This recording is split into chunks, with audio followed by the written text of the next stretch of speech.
মাকে কখনো তিনটি কথা বলবেন না। মনে রাখবেন, মা হচ্ছে পৃথিবীর ভিতরে এমন একজন যিনি সব সময় আপনার জন্য কাঁদেন, যিনি সব সময় আপনার কষ্ট বোঝেন। ওই মায়ের সাথে কখনো খারাপ ব্যবহার করবেন না। মা সবচেয়ে বেশি কষ্ট সহ্য করেছেন।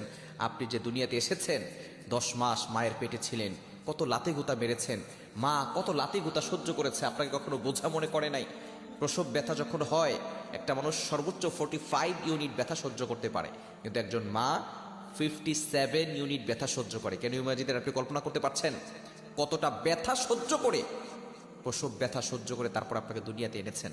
ওই মায়ের উসিলে আপনি দুনিয়াতে এসেছেন। সুতরাং মায়ের সাথে খারাপ ব্যবহার করবেন না। আল্লাহ নিজে বলে দিয়েছেন, ওয়াবিল ওয়ালিদাইনি ইহসানা, good behaviour with parents, good dealings with parents, পিতামাতার সাথে ভালো ব্যবহার করো। মাকে কখনো তিনটি কথা বলবেন না। নাম্বার 1, 1 নাম্বার হচ্ছে, মা যদি কোনো কিছু বলে আপনি বলবেন না তুমি কিছুই জানো না। যেই মা আপনাকে শিক্ষা